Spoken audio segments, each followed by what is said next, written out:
जय श्री राधे राधे। भक्तजनों को राधे राधे, प्रेमी जनों को राधे राधे। आज मैं गीता जी के तीसरा अध्याय सुना रहा हूँ। गीता जी का मैं आज आपको तीसरा अध्याय सुना रहा हूँ। इसका आप श्रवण करें। तीसरा अध्याय। ओम श्री गणेशाय नमः। कृष्णं वंदे जगत गुरु। श्री कृष्ण गोविंद हरे मुरारे, हे नाथ नारायण वासुदेव। इस प्रकार अर्जुन ने प्रश्न किया कि हे जनार्दन, यदि कर्मों की अपेक्षा ज्ञान आपके श्रेष्ठ मान्य है तो फिर हे केशव, मुझे भयंकर कर्मों में क्यों लगाते हैं तथा आप मिले हुए से वचन से मेरी बुद्धि को मोहित सी करते हैं। इसीलिए इस उस एक बात को निश्चय करके कहिए कि जिससे मैं कल्याण को प्राप्त हूँ। इस प्रकार अर्जुन ने पूछने पर भगवान श्री कृष्ण महाराज बोले भगवान श्री कृष्ण बोले इस प्रकार अर्जुन के पूछने पर भगवान के निष्पाप अर्जुन, इस लोक में दो प्रकार की निष्ठा मेरे द्वारा पहले कभी कही गई है। दो प्रकार की निष्ठा भगवान कृष्ण के द्वारा कही गई है। योगियों में निष्काम, कर्म योगियों में निष्काम कर्म योगियों से, परंतु किसी भी मार्ग से अनुसार कर्मों को स्वरूप से त्यागने की आवश्यकता नहीं है, क्योंकि मनुष्य ना तो कर्मों के ना करने से निष्कर्मता को प्राप्त होता है। कर्म ना करेगा तो ना तो निष्कर्मता को प्राप्त होगा, और ना कर्मों को त्यागने मात्र से भगवत साक्षात्कार रूप सिद्ध को प्राप्त होता है। भगवत साक्षात स्वरूप सिद्धि को प्राप्त होता है तथा सर्वथा कर्मों का स्वरूप से त्याग हो भी नहीं सकता, क्योंकि कोई भी पुरुष किसी काल में क्षण मात्र भी बिना कर्म के किए नहीं रह सकता। निसंदेह सभी पुरुष प्रकृति से उत्पन्न हुए गुणों द्वारा परवश हुए कर्म करते हैं। इसीलिए जो मूढ़ बुद्धि पुरुष कर्मेंद्रियों को हठ से रोककर इंद्रियों के भोगों को मन से चिंतन करता रहता है, वह मिथ्याचारी अर्थात दंभी है।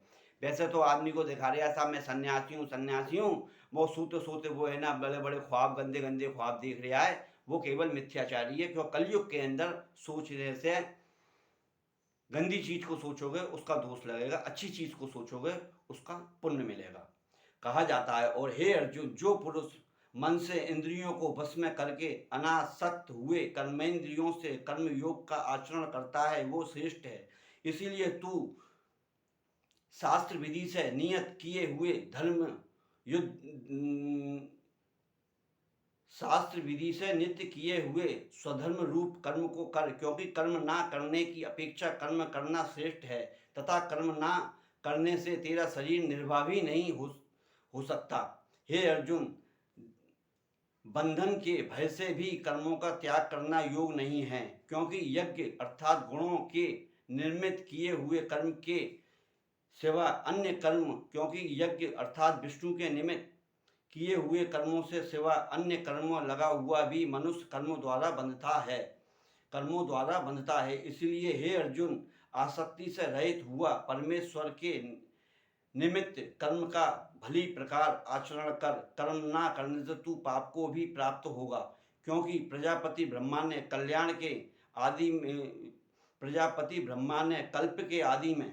कल्प के आदि में यज्ञ सहित प्रजाओं को रचकर कहा कि इस यज्ञ द्वारा तुम लोग वृद्धि को प्राप्त होगे और यह यज्ञ तुम लोगों को इच्छित फल देगा। जैसे आप लोग यज्ञ करते हैं, पूजा करते हैं, इससे देवताओं को पूर्ति मिलेगी और आपको भी इसका फल मिलेगा।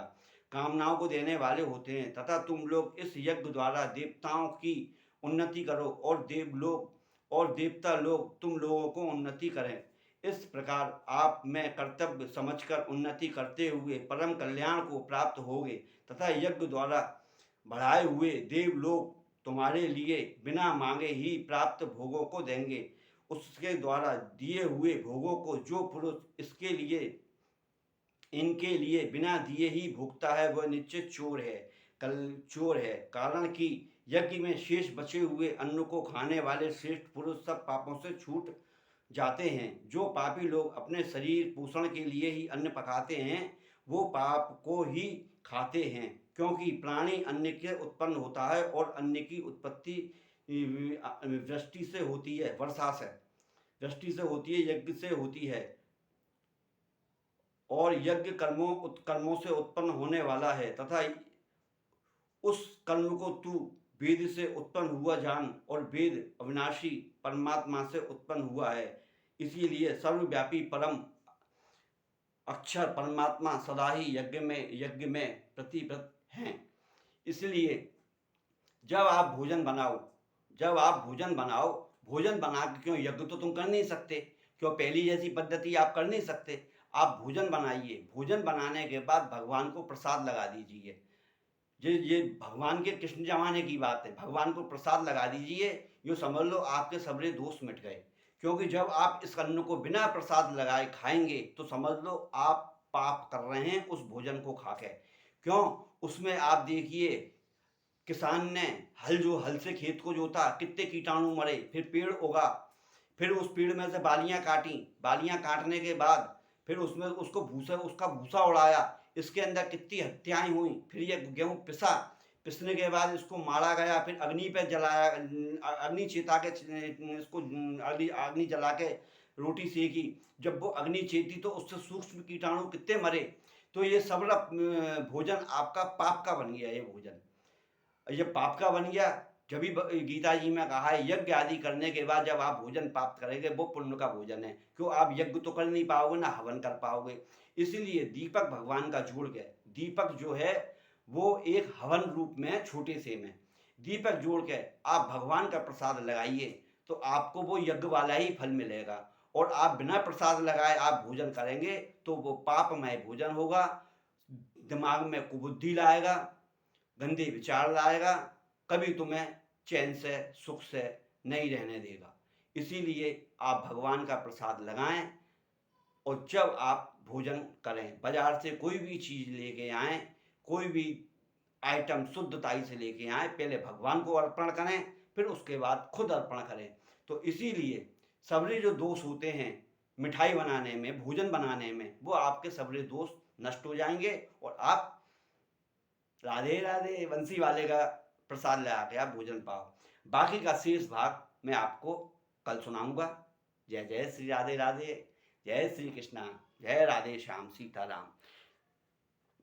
राधा मेरी स्वामिनी, मैं राधे जू को दास, जन्म जन्म मोह दीजियो, श्री चरणन को बास, श्री चरणन को बास।